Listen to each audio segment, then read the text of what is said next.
And to your point, if you look at Slack on my phone, you would be, you would get dizzy for all the Slacks and Discords that I'm a member of, right? It can get a little exhausting. And a lot of times these communities do have rules of engagement that they do not like you to be selling products or having spam. I think that, again, one of the things that ultimately the communities love working with us is jobs are really valuable content. There's nothing better than helping someone land their next role, to empower themselves, to take a new directions, to financially position themselves better for themselves or their family.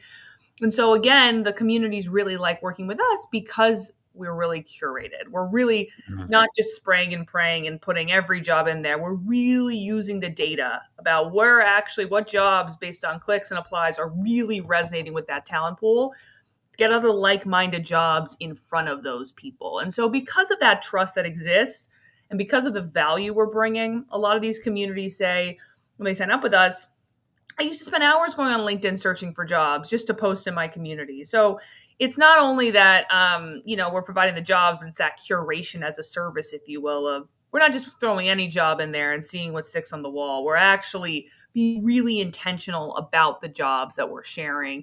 And ultimately, positioning candidates to stand out more because our employers really love us as a source. They understand that we are kind of tapping into this untapped or previously unscalable way, unless you had a recruiter manually posting in all these different groups, right? We're bringing that at scale across divisions, across functions.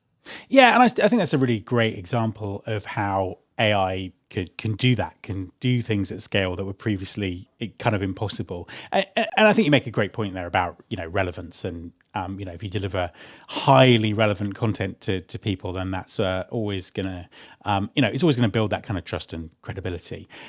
What does the future look like? Where do you think recruitment marketing is going? How might this kind of community approach develop?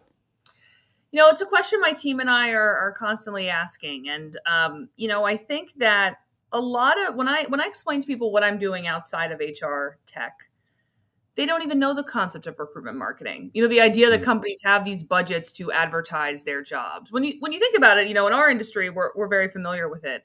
I think that we're seeing a lot of trends right now. There's a lot of different ways companies are trying to attract great talent. Is it the wholesale 30-day job posting? Is it cost per click, which is a race to the bottom? Is it cost per apply? Is it cost for quality apply? Right? There's so many different ways that employers are trying to reach, talent. And I think for us, the future is really about that authenticity. It is really about when we talk to candidates, the number one thing they wish they tell us is, I wish I could connect to a hiring manager. I wish I could know the secrets about, what recruiters are really caring about. I wish I could just, not just be another AI generated resume in a data bank that I'm getting filtered out. I want that human connection. And so I think it is on the employers that, despite a very interesting hiring market that we're in, to still invest in that authentic relationship of sharing, who they are as a company, what they value, why someone should work there. And again, getting their brand in front of those watering holes. It's,